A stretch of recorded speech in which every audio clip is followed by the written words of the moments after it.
love me in spite of my age. And you're always right there by the stage. And you say beauty's found in the soul. And you make it fun to get old. Hey, when you hold and kiss me like nobody can, you make me proud to be your old man. Yeah, you make me proud to be your old man.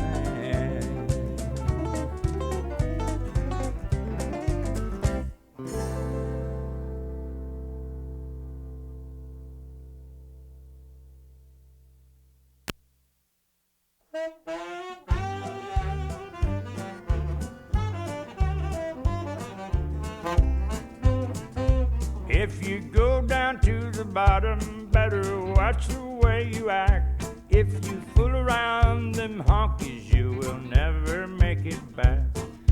When you get in trouble, the best you can do is lose. For them honky-tonky mamas, they'll give you the honky blues. I went down to the bottom just a week ago today. Met a honky-tonky baby, I couldn't get away. Lost all my money, a brand new hat and shoes. For them honky-tonky mamas really had them honky blues. I drank a half a pint of liquor, a half a pint of gin. Saw my honky-tonky mama fooling around some other men. Really felt mistreated, my baby I was about to lose. Got jealous of my baby, I had them old honky-tonky blues. Sure did, boy. Yeah.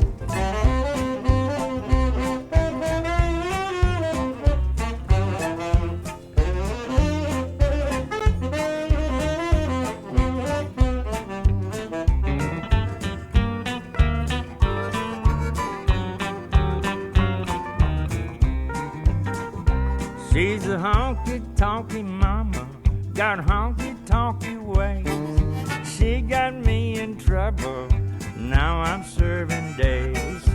Big policeman got me, would not turn me loose.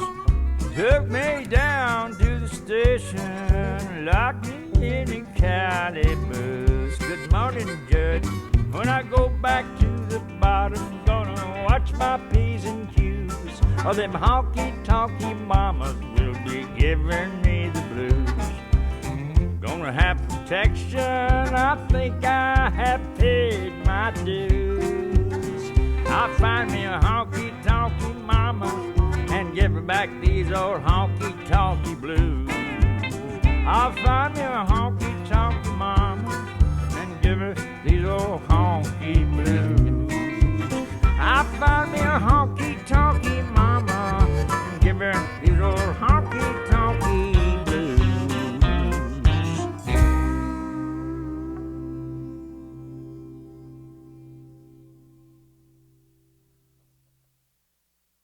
One, two, a 1, 2.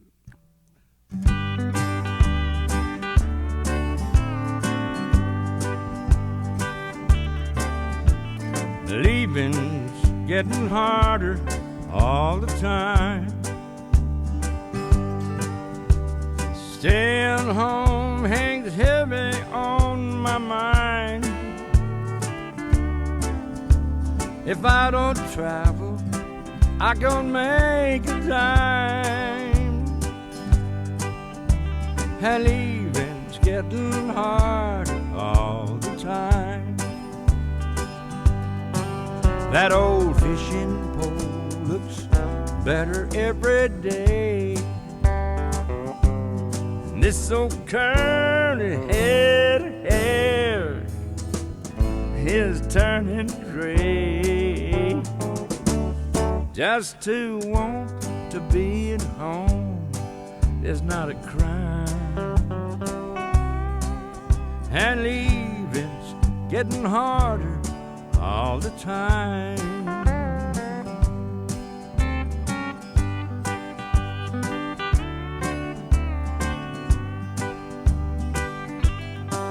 That old fishing pole looks better every day. This old curly head of hair is turning gray.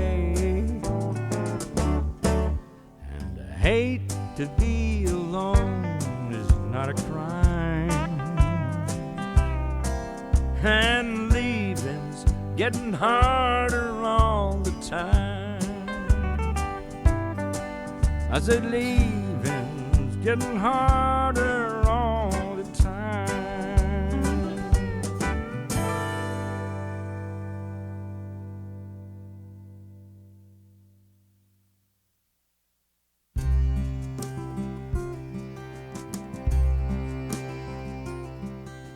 Watching while some old friends do a line,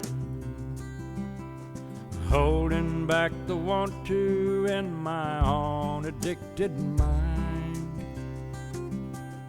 wishing it was still a thing even I could do.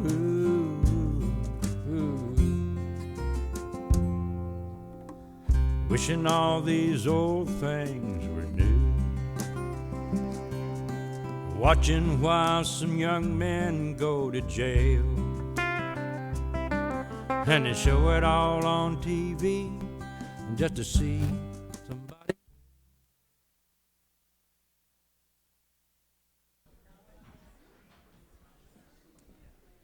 Hello, everybody. Thank you so much for joining us this afternoon. We are really pleased to have all of you with us here at Joe's Pub, and we're very grateful to the Public Theater and to Joe's Pub for hosting us. My name is JJ Farr. I'm the Arts Program Coordinator for the British Council in the USA. And the British Council, for those that don't know, is the UK's cultural relations organization. We are on the ground in over 110 countries around the world, doing arts and social exchange and artist exchange and programs that promote transatlantic dialogue, such as this. So we're very pleased to have this event this afternoon.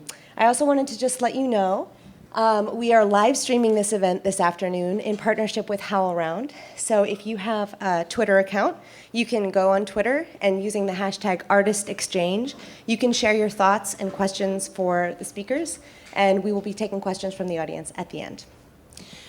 Hi, my name is Stephanie Ibarra, and I'm a line producer here at the Public Theater, and I get the joyous task of introducing our speakers. And I know you know who they are, so I'm not going to do the thing of they need no introduction. But I'm going to introduce them. I have notes. But I did want to just say, we had breakfast before the event, and I was just marveling at the similarities and differences between these two outstanding men who I'm very pleased to call collaborators and my friends. So I want to say a couple of things. You may know Kwame Kwei Armah is the artistic director of Baltimore CenterStage. You may not know he's an Aries. You may know he is an award-winning playwright, actor, director. He's also an officer of the Order of the British Empire. But what you may not know is that the man really loves to buy shoes. Like, shoes. Tarell Alvin McCraney, you may know or may not know, is a Libra. He's also an award-winning playwright, director, and actor. He is, as you may know, a MacArthur Genius Award-winning playwright. What you may not know is that Tarell spends some of his rehearsal breaks maybe learning the choreography to Beyonce's Grown Woman. Just saying.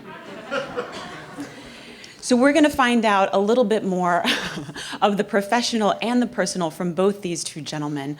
I'm really proud to say that both of these artists call the Public Theater home, and I'd like you please to welcome my friends Kwame and Tarell to the stage. All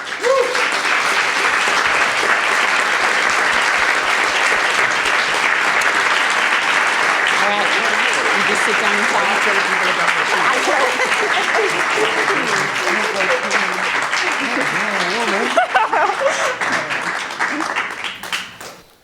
Hi. First things first, I think. In this age that we're living in, Tarell, I think it's really important that we take a selfie with everybody else here. Okay. Right? So wait. All right. Should we try that? Okay, so. There you go. One Okay. second.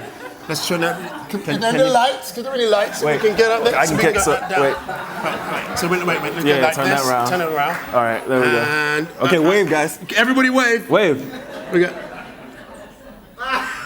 Nice. Good. We are trying to make sure we get more retweets than the Oscars. See how that works out. Yes, yeah, I know. Got a dream, right, Hey, brother? aim, you know? Yeah, I'll tweet that in a minute.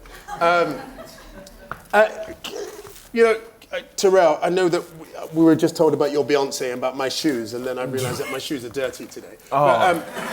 But I first met you. I got two kind of Tarell moments. Okay. And the first moment was that I ran into you for the first time. Of course, I knew who you were.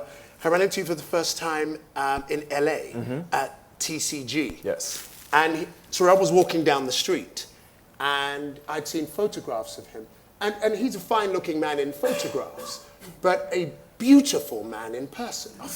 And so I ran up to him in the street, and I just went, "Hi, I'm Kwame Kwei Armah, but oh my God, you're so beautiful." He did. And, and I'd say, please, there's no advance here, but You're I right. just want to let you know that you're just so beautiful. And I was really awestruck by the beauty of your work and also the beauty of your person. So I thought I'd share that. Right. And then, But that was really, I remember feeling that there was no advance, but there was a generosity in it that was really welcoming. And I thought, oh, what a great way to meet someone who is also in the field doing what you do ahead of the game, and sort of, that could be a role model. It didn't feel, sometimes we can meet people and things can feel competitive or standoffish, and that was not the way. It was a very warm welcome. well, I meant it from my heart. Particularly, actually, and so thank you for that. Particularly as, actually, when I was introduced to your work, it was at actually one of my lowest points in my career. And I had opened a play of mine called Statement of Regret at the National. Yeah. And it got battered by the press. I mean, just like pillar to post, I'm not sure that I can jump back on the horse again. Wow. One of those ones. And I don't read reviews. I don't know about you. I don't read reviews, and I don't read anything that's written about me. But someone, in their ultimate wisdom, thought it was wise to post me a letter, which meant that I would open it, and they said, and I opened the letter, and it said, and the bottom of this review said, but if you really want to see a good play, go and see Tarell McCraney's play at the Young Vic at the time. So of course I did, because I was just like, really? And I said, outrageous. Yes. Well, I'm glad you got to see the play. I did. I actually decided to go and see it out of that sense of non-competitiveness. Yeah. And fell in love and was just like moved by the intelligence of Brother Size and the soul of it, and just the negotiation with both Western culture and the way that we approach art, and a diasporic African negotiation with the art form. And so I wrote that review and I said, you're absolutely right. Go and see Tarell. No, that's very kind of you. I came in contact with your work. Sadly, there was a play that a guy named Curtis McClan, who had just passed away, sadly, recently and very suddenly, performed with Leroy. Yeah, McLean, sorry. Yeah. Curtis and Leroy were in the play Elmina's Kitchen. And I really wanted to see it, but I couldn't get a chance to. So I got one of them to send me or give me the script. And I read it and thought, yay. We had a course at Yale called the Black Atlantic, Theater of the Black Atlantic. And it was an incredible dramaturgy course where we were learning plays from both sides of the Atlantic theater that were written by artists of color. And it sort of made me think, we got to a point in the 80s where that sort of stopped. We sort of saw the last of the plays sort of back and forth. And then there was this play, this gem called Elmina's, that was your play that I thought, the dialogue continues. Oh, bless. So it was really great and wonderful. It made me feel like there was a conversation to be had. I think that's really important, actually, because I love the way that you have this transatlantic career. Do you? Where yeah, and so does your air miles account. Yeah. Not the bags under my eyes. Yeah. But it is, I mean, it's relatively new, at least certainly for me, to see an artist of the African diaspora be able to exist and coexist between the public, Steppenwolf, the Royal Shakespeare Company, the Young Vic, the Royal Court, and to be able to bounce between these several institutions and have your work speak equally and profoundly to both. Must be really interesting. How do you negotiate that with yourself? Like the first time your play was done in Britain, how did you negotiate, how you thought the audience would react to it, how you would even translate it, how it might be translated even by the actors? Well, I think a lot of what that process of negotiation that you're talking about is learning. I mean, theater artists get to do something that other sort of art forms don't, in that we have to learn to speak to our audiences immediately. We don't get a sort of buffer time. We sort of immediately, you are introduced to people and they will begin to understand, nod, not laugh, kind of laugh to things immediately. And you have to then pick up on those hints. And it was extraordinary to me because I was learning, for example, and this is almost 10 years ago. I'm at the Young Vic, and a Nigerian person asked me where I learned those names from. And I said, oh, well, and as some of you may know, the Brother Size or the Brother Sister plays are based on Yoruba mythology or cosmology.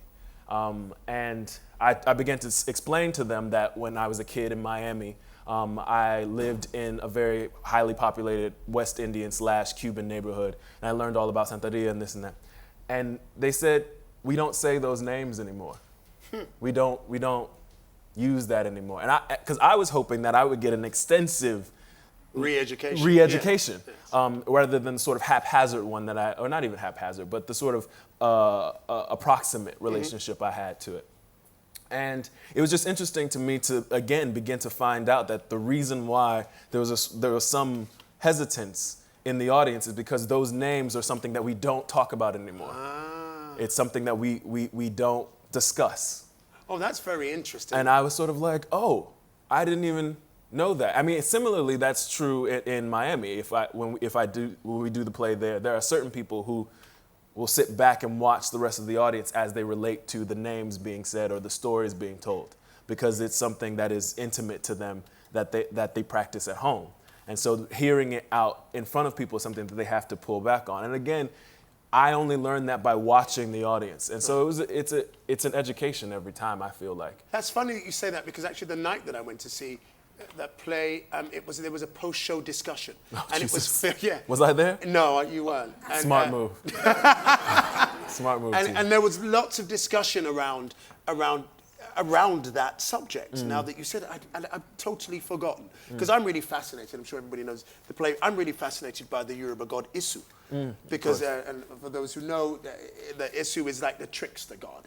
Will do things of great goodness or great badness, just so that he would rub and see how you will grow or see how you will react. And I find the trickster god mythology really interesting. And there was a whole big discussion that night, now I remember, about people saying whether it was right to call on him, whether it was right to bring him into the room. Right. So that's terribly interesting.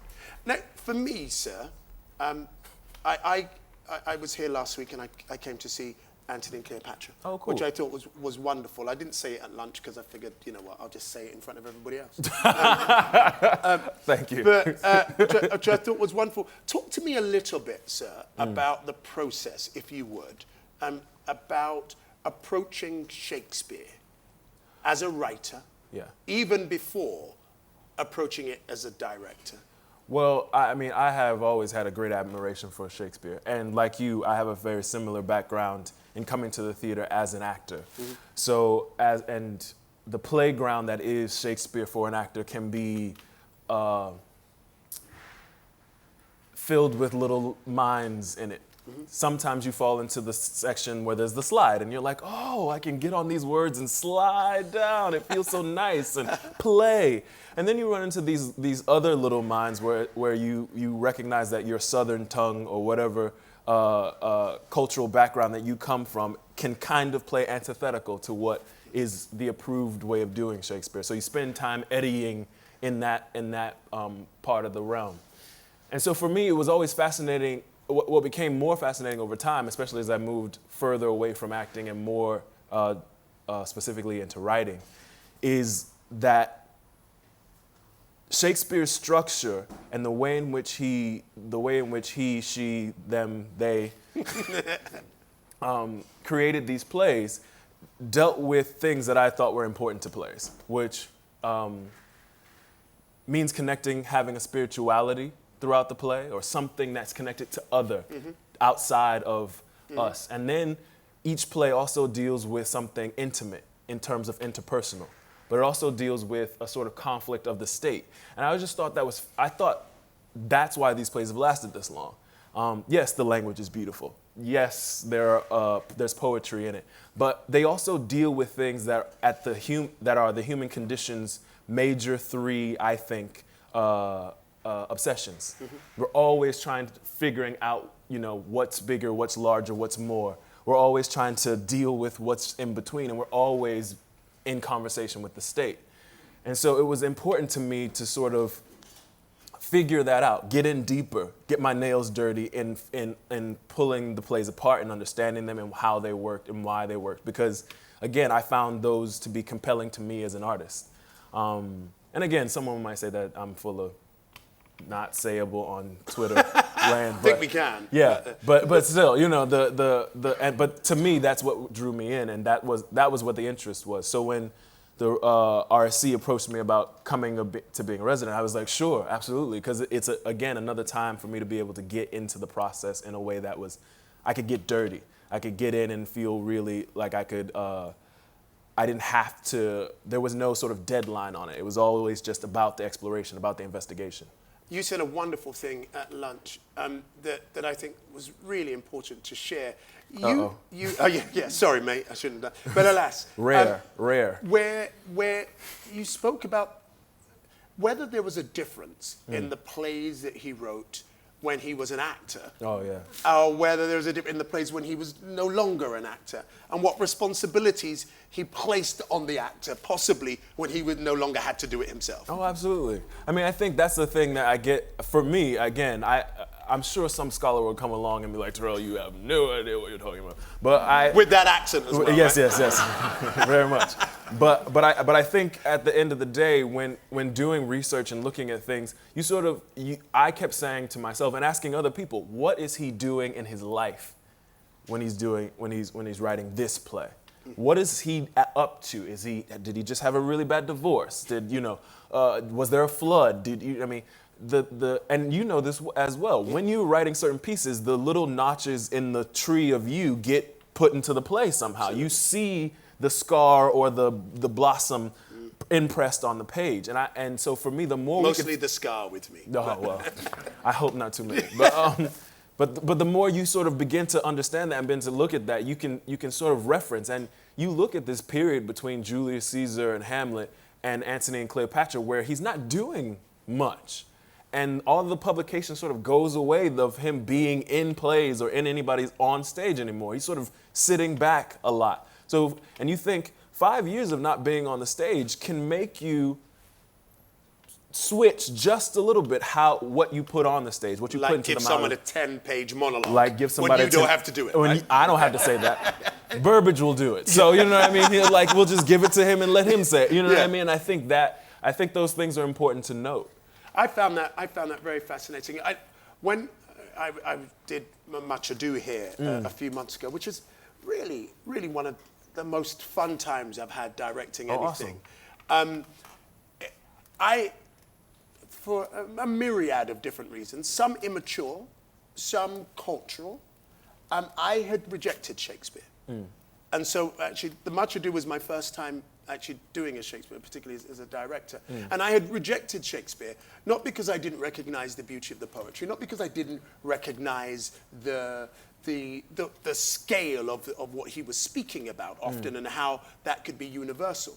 But being a former colonial or a child of a former colonial, Shakespeare was kind of rammed down our throats as being the only kind of writing, as being the god of Britain, the colonial power, and therefore must be my god too.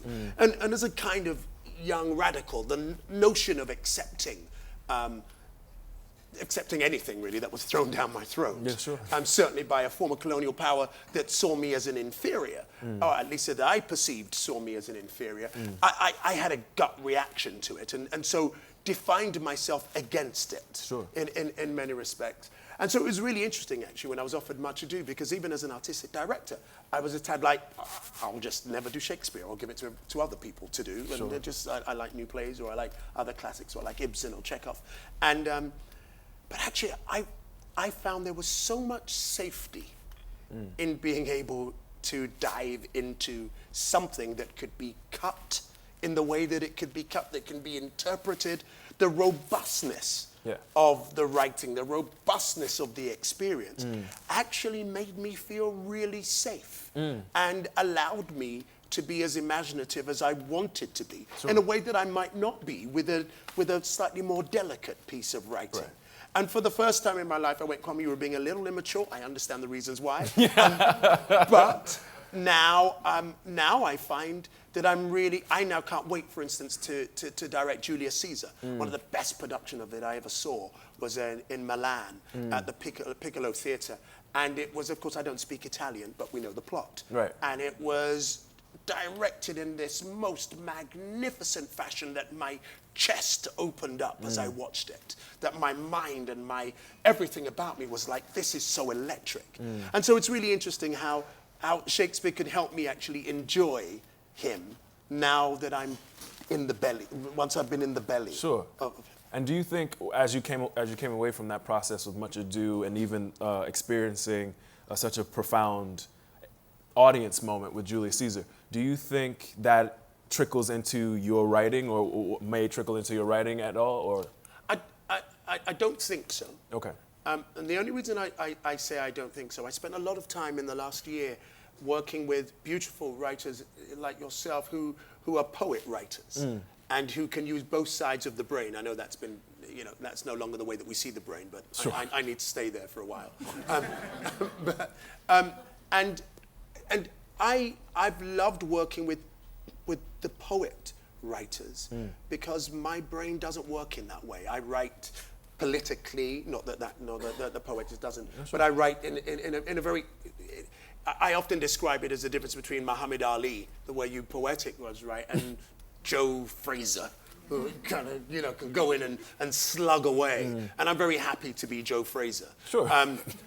So in a kind of way, I have learnt more in terms of my own playwriting, but it's from August Wilson, though a poet. Yeah, sure. From David Hare, through looking at the kind of guys who come at the work and say, bam! So in a kind of way, no, I don't know if Shakespeare, if being on the inside has influenced my writing. It has influenced the way that I think about directing. Sure. Tell me a little, sir, about how you, how hard is it directing? For me? Yeah. Very. Why? I'm very shy. I don't know if you've noticed. And I had to go to about 2 or 3 years of therapy just to figure out that I'm an introvert. I was like, thank God somebody figured it out.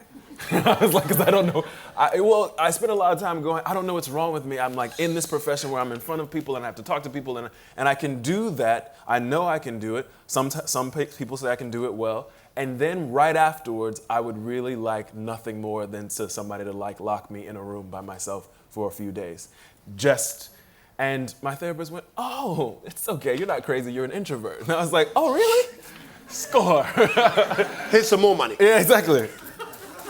Make it rain. And she, and it's about recharging.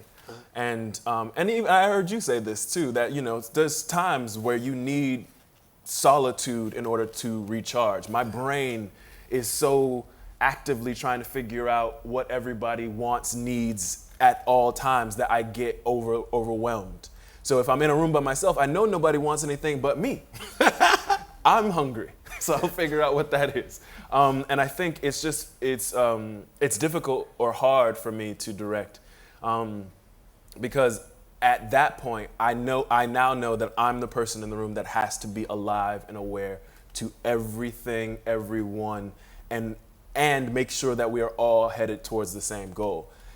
And that process can be exhausting. Can you write when you direct? No, I can barely do anything when I direct. There were days I've walked out of rehearsal and just almost didn't quite make it home.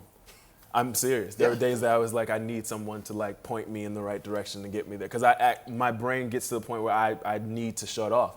And I would just sleep until the next morning, roll out of bed in the same clothes and get back into the room and go, okay, I'm here. What's everybody want? Hopefully not in the same clothes when we got back to the room. No. In the same clothes sometimes. That didn't get on the Twitterverse, I have to tell you. He's in the same clothes again. Yeah, exactly. That didn't happen. Yeah, no, it would happen. It's really, the clothes were, I was cute in the clothes. I'm always cute. Fair enough. If you can wear clothes for 2 days and they'd be cute, you're cute. It's what you do, but But it would still be the same. Well, no. It's interesting because I think many who know me describe me as an extrovert, but actually I see myself as an introvert, and that surprises many people when I say that. But it's the cost. Yeah. Actually, it's the cost of being on. Yeah. I love people. I love integrating with people. I love hugging. I learn. I'm kinesthetic. So everything I need to see, I need to hear, I need to touch. I love all of that stuff. But there are just times when I need to be like you. I need to be locked away for 2 days. And there's an artist called Chris O'Feely. Magnificent, world class. And he taught me something. And he didn't teach me it. I didn't know him then. But I was trying to get a project together, and I assembled all of these wonderful artists, and I was trying to reach out to Chris, and everybody said to me, "It's going to be difficult. He may not hit you back for a while."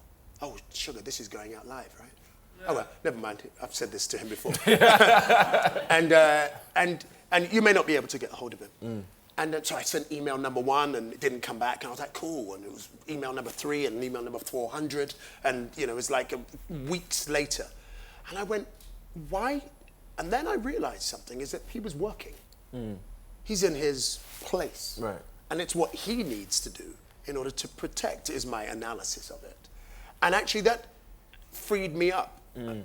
Subtext, anybody whose email I haven't replied to in 4 weeks. Exactly. I'm working. I'm working. Yeah. I'm at the hammer. Correct. Yeah. But it actually freed me up to in an odd way, to kind of go, there are just times when you've got to do you. Sure. And you've just, as an artist, our life is all about giving. Our life is all about reflecting. We write and we produce and we direct, not simply because, it's not even about the money. It's about, right? It can't be about the money. We do it because we think that this is why we were placed here, to help or to contribute. My mother wanted me to be a lawyer. Right? And then, and it wasn't really until many years later of her perceiving that I've been successful, that she would turn to me and go, oh, I get it. I understand. This is your way of serving. Sure. In the way that I wanted you to be a lawyer to serve. And that generosity does not come out, the human, I think what people think of as creativity being infinite, they think it applies to the body. But the body, the brain, and the spirit are all of a human form. And that gets tired. And when that gets tired, there is no more creativity to be had. And the generosity of spirit that I think is so important, especially in theater. There are other forms that one doesn't have to be as generous at the moment. For example, there's a way of taking away, making the art and bringing it and being generous in this way. But this form asks and taxes that generosity instantaneously. You walk in the door, there's someone who needs to engage with you, and you need to, in that moment, express your most intimate feeling.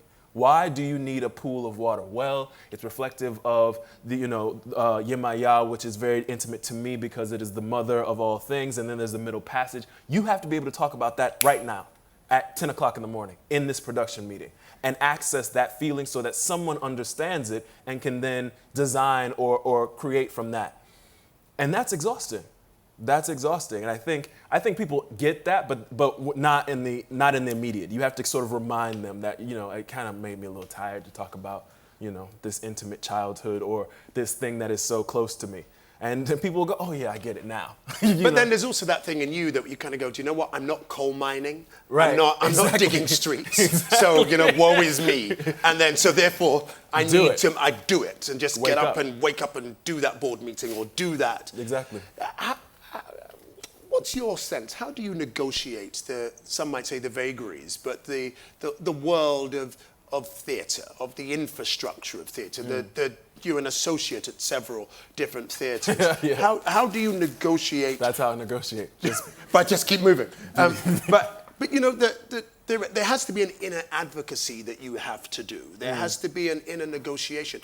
For me, when I became an associate at the National, but even more so when I became an AD, I was surprised that a single new play ever gets produced. Yeah. I was like, the miracle that I somehow was chosen, that somehow all of the gods aligned to allow me to be produced in this season with all of the influences and budgets and themes it's a miracle. And I found that the first time I had to call a writer and say, I don't want to do your play. Or no, I don't know. I want you to do his play. I cannot do your play. I'm not able to. I'm not able to produce your play. I almost cried. I was depressed for about 3 or 4 days. How do you negotiate the system? Because it is exhausting and it is new that we as people of color also are in these national and international institutions. Sure. And have a perspective, a cultural perspective that we have grown up in and know that when we were outside, we were going, you need to do this. And then you get on the inside and you go, oh, I don't know if I can. How do you negotiate that? It's every place is different, and the tap dance / ballet dance, each one changes. You have to have a kind of variety of introduction and greeting. But I will tell you this, I think that something that's really important in the way in which my work was introduced is the fact that Stephanie, who introduced us, I don't know where she is, her and who were my classmates at the time at Yale, saw the Brother Size and said, this needs to be done somewhere other than just in New Haven. And they got together and produced it somewhere else. Now that's a model that didn't exist at the school at the time. You didn't take a student work and go, we're going to produce this elsewhere. But because of that, it showed the world that there were people interested and willing to, take a fail in a class to make sure that a project of we didn't make any money off of that, and there was certainly no grandiose idea to be had. There was no precedent for it. But the idea of showing, hey, we want work to be seen, and we will, find a new model to do it, I think made people sort of sit up and listen. And because of that, I always look for the weird model. I always go into a theater. When we were at the Royal Shakespeare Company, there was the young person Shakespeare. And they were like, well, we have this touring thing, and we had a kind of popular one. Maybe we should do it again. I was like, we should absolutely do it again.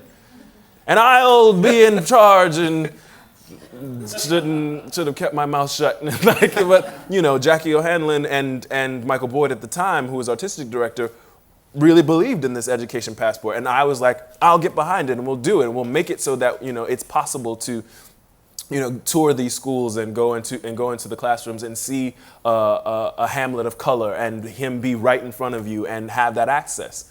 So I always find the weird model. And that's why I was so fascinated by the mobile unit when you all did Much Ado. I just thought that was incredibly, that's the weird model. That's the outlier in the system that is, going to change and revolutionize things. Even if it doesn't seem so now, it is the thing that's going to reflect back and someone's going to say, the public theater went into Rikers, you know, and did Much Ado, and someone's gonna go, what?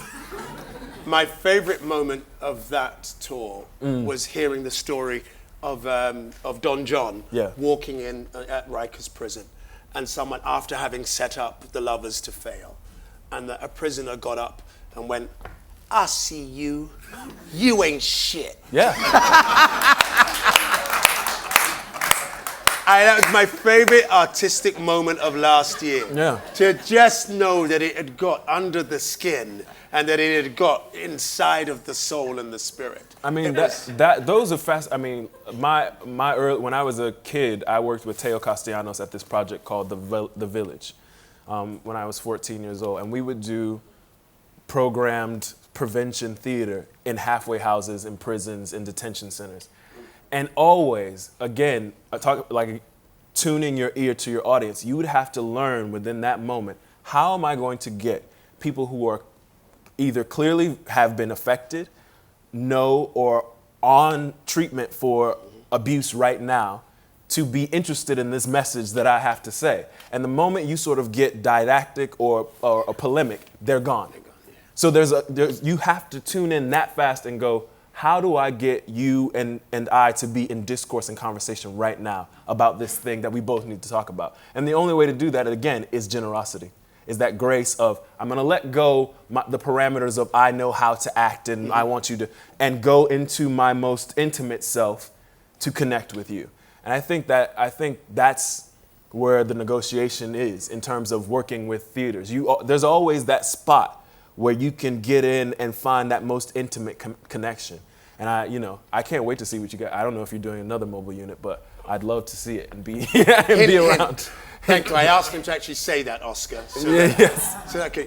I mean, I know we're going to go out in a minute to. Was that a 5 I just saw there? Or whatever. Or what you will. You can be. It can be 4. I don't mind. 12th night or what you will. But I'd just like to ask one other quick question of you.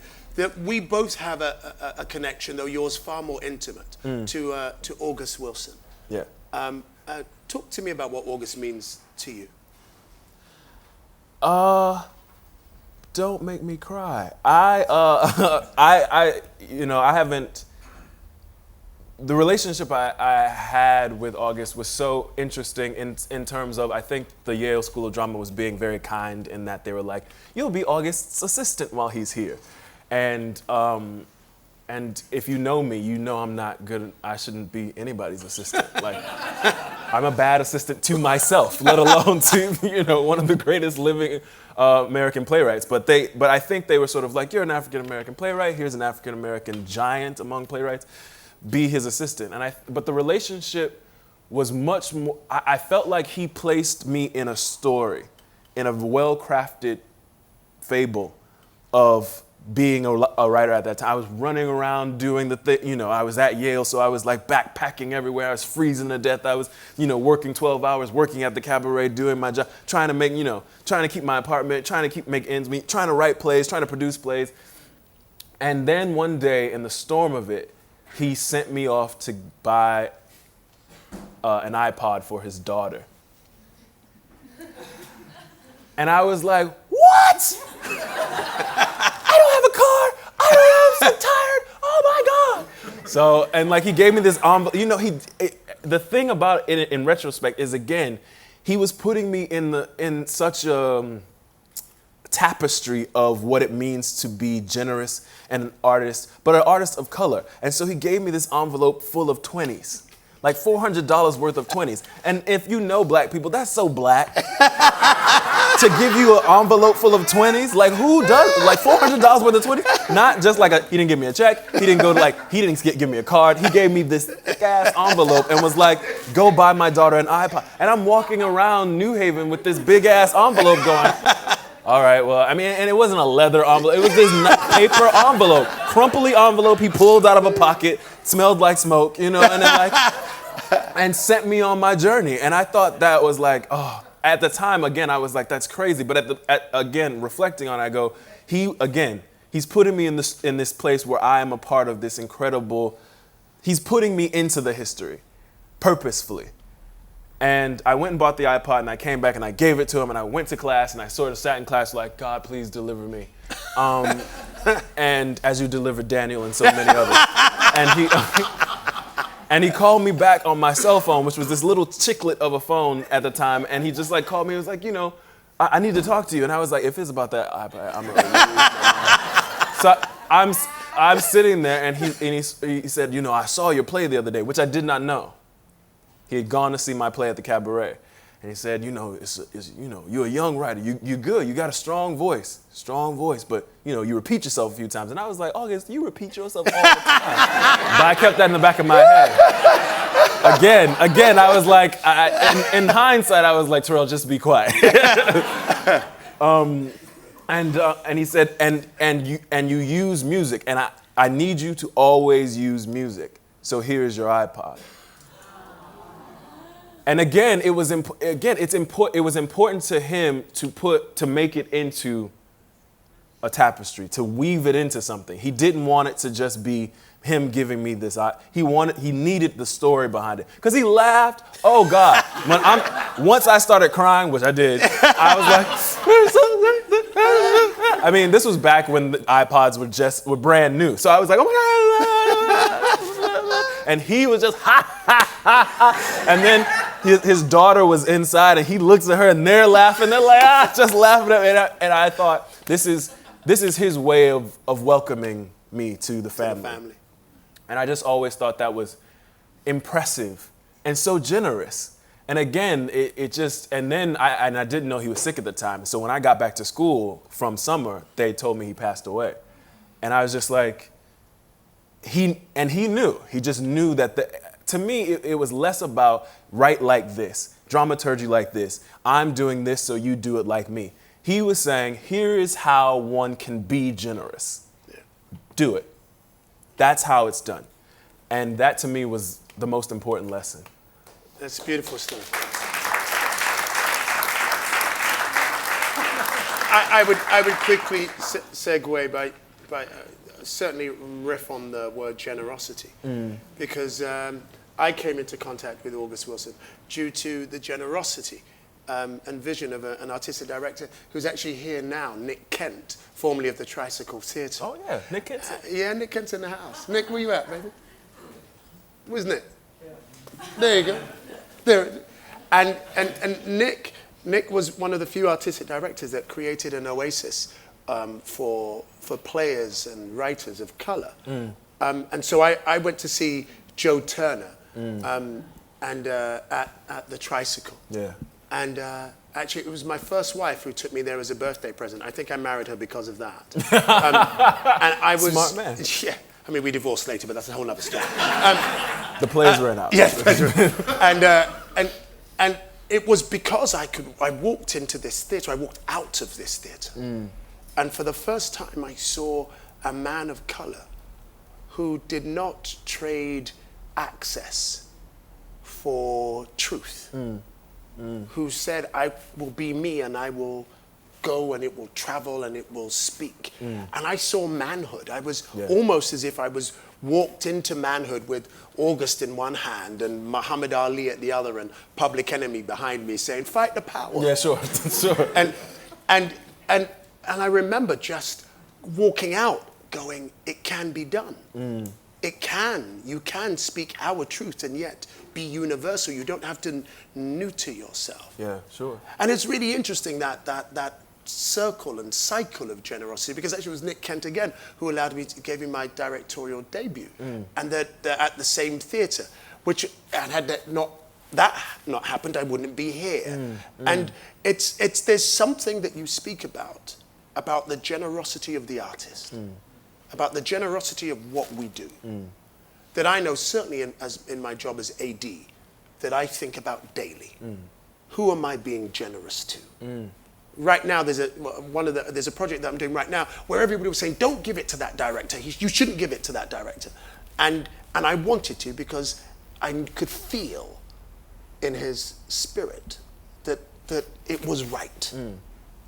So on the note of generosity, I think we should ask the audience to be generous with us and see if there are any questions that they would like to ask. Is that right, Steph? Yeah, that's right. So I'll just say there are only two ground rules so that we can get as many questions in as possible from inside this room and from online in the Twitter sphere. So no opening statements and no follow-up questions. And I think that way we'll get as many questions as possible. So go ahead and raise your hand. We'll start right here.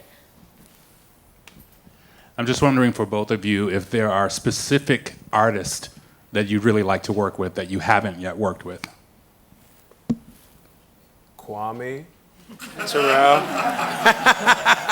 I mean, yes, there's so many. I mean, I could sit here for days, to be honest, and just sort of mention them. Some of them are dear friends of mine who we just have never had a chance to work with. I'd love to work with Patricia McGregor. I would love to work with Katori Hall. There are other playwrights who I would love to work with, and it doesn't make any sense. Like we were just talking about Marcus Gardley, who we both have a huge admiration for. But I don't know how I would work with Marcus, considering we both write plays. But I would love to. I mean, I just think. So yeah, there's a litany of people I would just kill to be in a room with. Bill T. Jones. Yes, and I agree. There's a million people, artists that I'd like to work with. One of the joys about being an AD is being able to ask brilliant playwrights if you can produce their plays. And so I was able last year to dance with Marcus with his Dance of the Holy Ghost. I was able to dance with Katori in the reading that I did. Able to dance with Dominique Morisseau, who's just also amazing. Say that again? Oh, I must be sorry. It was someone there. Yeah. Just want to get in. It's all good. So there are a million of artists, but I tell you, without even going to names, I think one of the things that guide me in terms of wanting to work with artists are people who up my game. Yeah. Anyone who I look and I go, whether they're a playwright, an actor, a director, an assistant, but anybody that ups my game is on my list of people that I want to work with. Other questions? There's one there, there's one. Yeah. I'm coming. Crawling through the audience. While she's walking. What do you think we should do? Hi, over here. What do you think we should do to expand upon the representation of artists of color as directors and producers and playwrights in the industry, and especially commercial and nonprofit like the public theater? Well, I think there are lots of steps to that. But one of the I know one of the initiatives that the public is undertaking, and I think this is something that's close to Kwame's heart as well, is this notion of mentoring and making sure that people have access to the table in terms of decisions being made. But I also think there's something in our training process that's a little amiss. I think that in I went to performing arts high school, and I went to conservatory for undergraduate, and then I went to a conservatory for graduate school. And more often than not, what the hard part was making sure that people could go into those programs and then feasibly be an artist when they got out.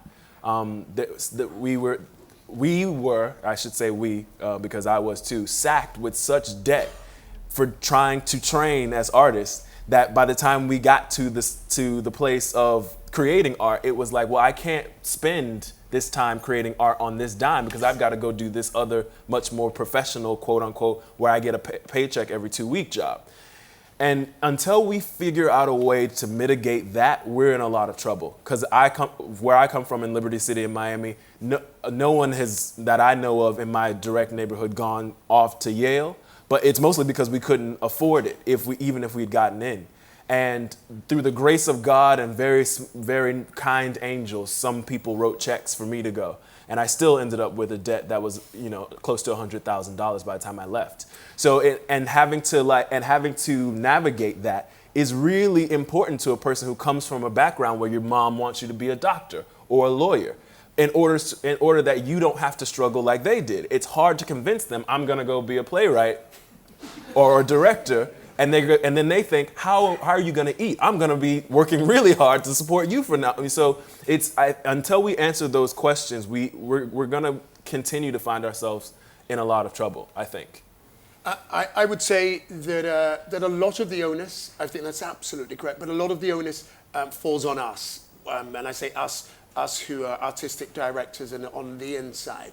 A thing that I have found, and I'm slightly worried about that, is that I can only probably name, and that might be, I put the caveat of I've only been here for 3 years, but I could probably only name a handful of African American directors who are often given the opportunity to direct plays that are not only from their cultural lens.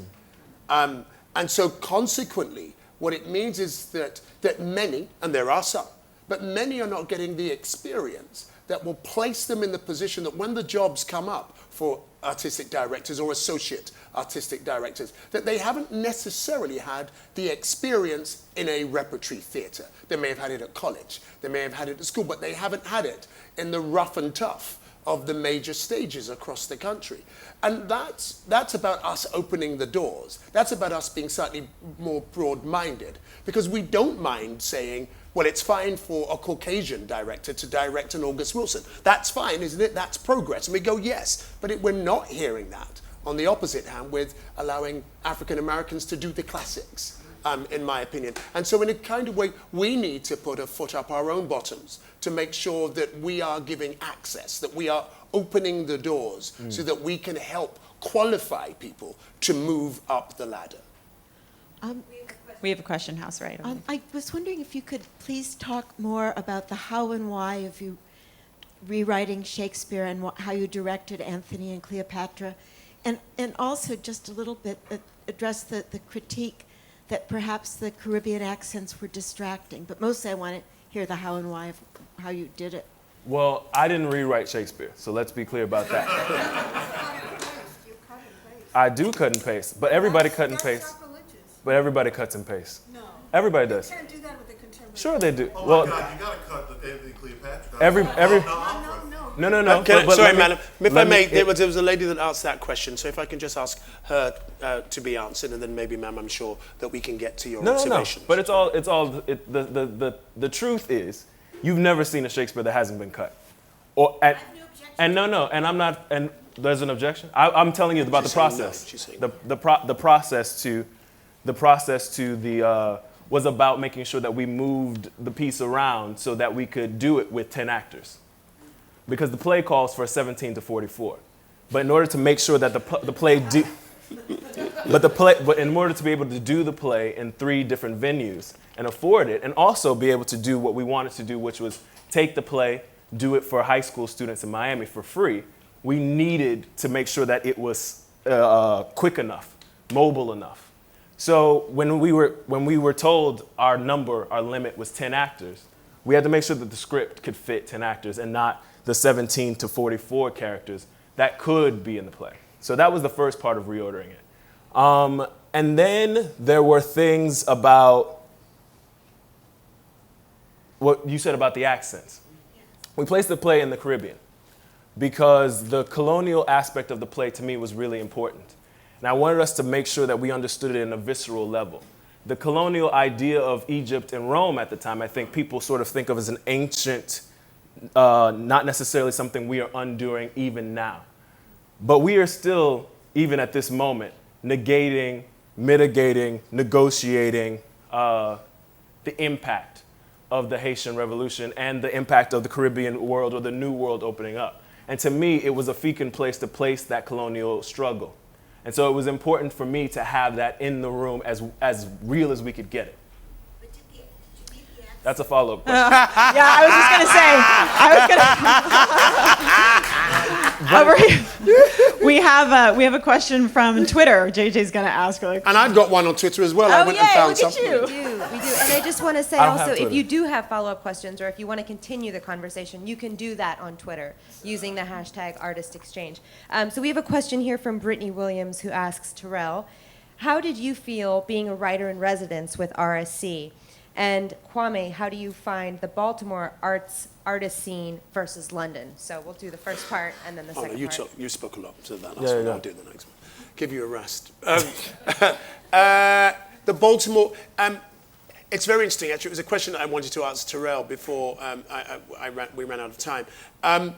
which was that I'm often asked about if there's a difference between an American actor and a British actor, and how you negotiate that on the floor. So I won't necessarily go into that right now. I'll say that it's been a tremendous learning curve because I landed in Baltimore thinking, well, I kind of know theatre a bit, and we all speak English, and and we all kind of like the same plays, and I kind of grew up with lots of American plays, so I think I kind of know, and landed and realized that I know nothing. And the steep learning curve is that we do speak the same language, but sometimes it flows in different ways. And sometimes, my biggest thing that I had to learn was it's not what I say that counts, it's what is heard. And so I have found it to be a brilliant learning curve. There are differences in the culture, but there are differences between London and Glasgow. There are differences between New York and Miami. So cultural specificity is absolutely right at the heart of negotiating the two. I have found in terms of actors and directors and artists that our hearts, our minds, our souls, and our quests for greatness to be exactly the same. And I particularly love when I'm working in New York, because then I actually find very little difference at all. That's my answer. Oh, yeah, great. Oh, there's me. Yeah, sorry. I was like, yes, that's so great. Being artist in residence was really invigorating. I learned a lot. I watched very wonderful, incredible directors work with Shakespeare as if it were a living playwright, and do things that were radical and awesome. I mean, I saw Rupert Gould do a version of a play set in Las Vegas, and I saw David Farr do King Lear in incredible ways. I mean, I watched these very incredible, smart directors do riffs on and really just beautiful work. So it was really good and really fun. Do we have any other questions here in the room? Behind me. Oh, here we go. Just before you do that, can I just do a shout out to Brittany N. Williams on Twitter, Kelly Stewart, oh, that's Stephanie, that's you. Who else is there that's come in? The Lark, and Howard Sherman, all who are listening in and saying that they're loving it. Nice. Hello, my question is for both of you. Are you considering expanding your talents to other art forms, such as perhaps film or television, or perhaps you already have? Me? Sure, yes. In a word? Yes, I already have, and yes, I plan to in the future some more in terms of that there are a couple of screenplays that look like they're being produced, and yes. All right, we have another question over here, I believe. Yes. Oh, yeah. Just throw it. Question about truth and tricks. Truth and tricks. Right. How do you approach a performance, whether it's or writing or directing, when you want to stay true to the message without slipping into tricks that the audience is going to like? That's a very interesting question. You notice that every politician says that when they're trying to give themselves some extra time. I'll continue to give myself some more extra time. I find theatre is nothing but tricks. And literalism, as we walk into the door, we let go of everything that is literal, and we enter into the land of magic, and we enter into the land of tricks. Authentic tricks, or tricks, I think, is the difference. Do you approach the storytelling by seeing it as mere entertainment, so it doesn't matter if I get to the tricks without truth? Or do I attack it from truth and hope that truth creates the magic, and sometimes directorially I'll just add a little something to augment the magic that the text has given me? So I think that's absolutely right, because there are sometimes you can go and see a production, you can go, it is all tricks and without truth. And I think when that happens, one can switch off part of your brain and just enjoy the imagination of the director that could come up with those tricks. But when the soul and the mind becomes engaged is when the technical prowess of the director in terms of making you look that way when they want you to look that way and making you look that way when they want you to look that way, but yet combine it with authenticity and truth. And then the magic of theatre really, then it becomes this magnificent art form that we all love. So I think they are not mutually exclusive. They have to sit in the same room. What balance is up to the director and their reasons for being. We have a question from Twitter that JJ has. So Frankie de la Vega wants to know, what are valuable or eye-opening experiences that you've had working with theater companies or programs, specific or not, transatlantically? Either one of you could take that. I actually didn't hear the question properly. Can you just say it one more time? Sure, let me repeat it. What are valuable or eye-opening experiences that you've had working with theater companies or programs, specific or not, transatlantically? There's so many. And I think one of the things that it's so interesting. Well, the first Shakespeare that I saw on stage, not just read in a book or practiced in class in conservatory, but the first time I actually saw a production, I wasn't until I was about 20 years old, 19 years old. And it was Peter Brook's Hamlet. And it was incredible. I thought Adrian Lester was starred as Hamlet, and it was sort of profound to me at the time. And when I later began to work with Mr. Brook with it and asked him about it, I said, why did you move that really important speech to the beginning of the play? And he said, because I wanted to get it out of the way. I wanted Adrian to have room to play. And I thought, that's interesting. That's interesting in knowing, like, let's get this in so we can get to the heart of the play. And it was just so, again, magnificent and one of the most, it went on to be a very celebrated production. But I just thought that was interesting to be able to talk to a director about that process and then be able to see how it affected me on the one hand, but what his sort of reasoning wasn't necessarily the same thing. I think for me it was the mobile unit tour of Much Ado About Nothing here. We are all in this business to serve. And right at its core was service and access. The ability of the way it was produced by the public and Stephanie to really care about the audience that it was going out to, taking theatre outside of the four walls and taking it to people who don't have access to these kind of stories or this kind of humanity on display. It was profoundly moving. That and the writer Dominique Morisseau at our first interview for a play I directed called Detroit 67, after listening to me speak for an hour, says, yep, but what the hell do you know about Detroit? Those are my two transatlantic moments that I kind of go, I go, yeah. I'm feeling it. We're going to take just a couple more questions. I'm making my way over here.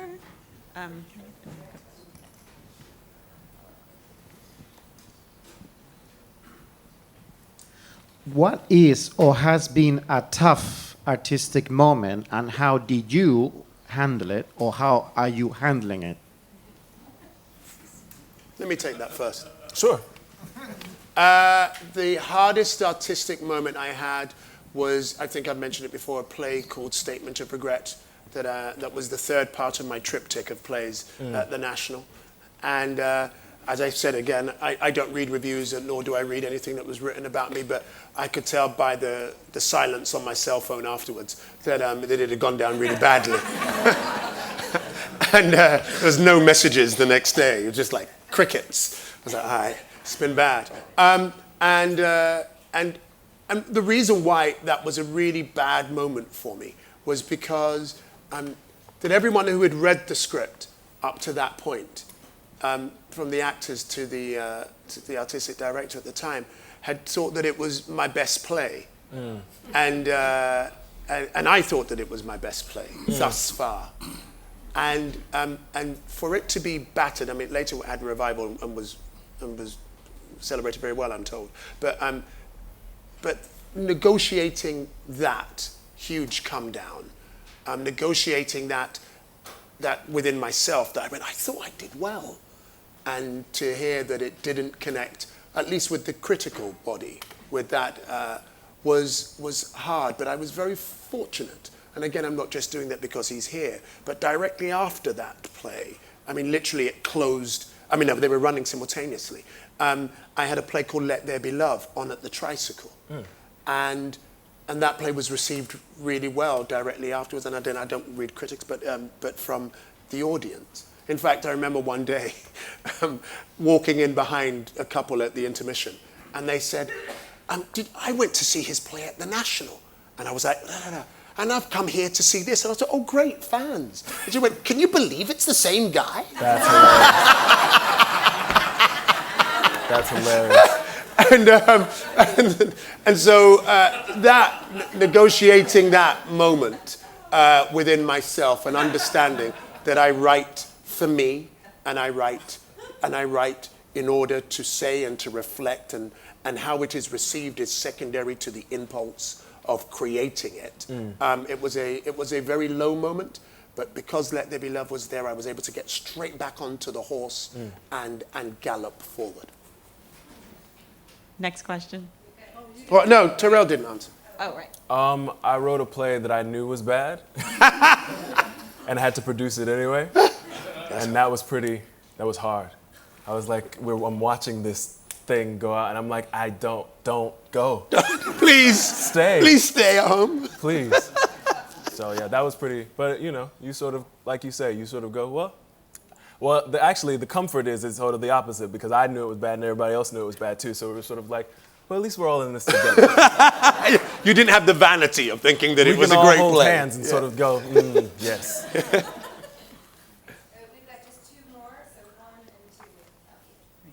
So, Kwame, you mentioned kind of Shakespeare being the god of the Western canon and that rejection, and we've kind of experienced that here in this room even, and I'm wondering for you, for both of you actually, if you could talk about kind of alternative canons. We have now August Wilson and Shoyinka and other, for you that have been influential to you. Lorca's work. Thank you. I enjoy Lorca to no end. I also, there's a writer called Reynaldo Arenas, who his canon of work to me is such a hybrid and so indicative of where I'm from in Miami. I mean, I'm sure he probably won't want me to say that, but it just feels alive with the sort of mysticism and / political world that I grew up in. So I think I grew infinitely after coming in contact with what he calls his Pentagonia, secret history of Cuba. Alternative canons, I think it's a tremendous question. In fact, I'm going to produce a video about that through my theatre, about how we do create alternatives. I was speaking to the AD at the La, because I was doing Dominique Morisseau's play last week, Skeleton Crew, and he's framed it rather beautifully. He said that the reason why we produce new plays is because we are trying to change the canon, is that we are trying to influence the canon. We are trying to shape it almost in our image. And if you think about it, if 4 or 5 different theatres do a new play, all of a sudden that play becomes part of the canon. The Mountaintop by Katori Hall is now part of the canon. So I find myself tremendously fascinated by the new writers, and I've said her name 4 times, but Dominique Morisseau, the Katoris, the Marcuses, the Marcus Gardleys. I'm really interested in the canon that's beginning to reflect that generation of writer, that voice, that scream and echo from the soul. And there's always the classics that I love, but it's not alternative, the Chekhovs and the blah, blah. But looking at the new writers and seeing what they're wanting to talk about, which is sometimes different from what I want to talk about. I always wanted to be on the trendy end of youth. I'm realizing now that I've gone slightly beyond that. So hearing these new voices and going, it's really important, the new canon, and supporting new writing so that the canon can alter organically is where it's at for me. Cool. Our final question of the day. Hi. 2 years ago, I went and started working for the Bush Theater, and it's when Madani Yunus had first stepped in, and I found it shocking to find out that he was the first non-white artistic director in London theatre at the time. Do you think that things are changing in London theatre, and do you think the language is changing and boundaries are being pushed, and do you see yourself going back as an artistic director ever to London theatre? I think the Bush appointment, and Madison, and we're great friends, was a very, very exciting one, followed by Indu, of course, at the Tricycle. Right. Michael Bufonga at Talawa, though an independent, not in a building. And of course, that there were several. So there's been a history, of course, of artistic directors in what we might call, quote unquote, the independent sector. But in terms of a building, you know, Britain is a much warmer place than it was when I was born. It is a place that has come to terms with its diversity and its multiculturalism. Actually, in a way that sometimes I'm very interested in seeing that America may not have, certainly in terms of its diversity, certainly in terms of its integration and of communities outside of the workplace. But we are amid our own existential angst, I think, where in the high arts, quote unquote, and all of us who are in quote unquote the high arts wish it to be the popular arts, otherwise we wouldn't be here. That there is a sea change that needs to happen, where the upper echelon of British theatre needs to reflect our country, and it doesn't at the moment in the way that we would like it to. I mean, there is not, for instance, an African or an African Caribbean artistic director of a building that I know of. Dawn Walton is of Eclipse, but that I know of. So these are interesting challenges. Do I think that there is the will? Absolutely. Do I think that the way is clear? Absolutely. Do I think that it will happen? Absolutely. Is it here now? No, it isn't. Will I ever return? Of course I will. I don't know in what capacity. We were just saying this over lunch. I don't know if my next job that I'll even want to be an AD. I don't know. I'm really envious of artists who are freelance artists who are able to kind of just pick and choose the projects that they do and work when they want to work and sleep in till 12 when they want to sleep in till 12. I'm really envious of that. So it doesn't mean that I won't be an AD. I just don't know what the future will hold. Do I see myself as an artist with a foot in America and a foot in Britain, and that my service is dedicated to both as well as the diaspora in Africa? Yes, I do. All right.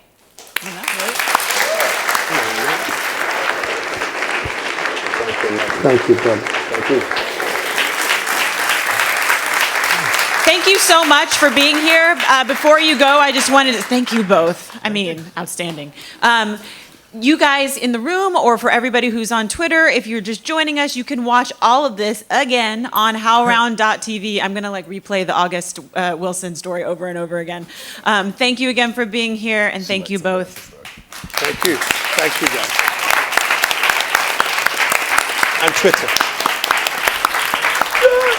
Which one of these?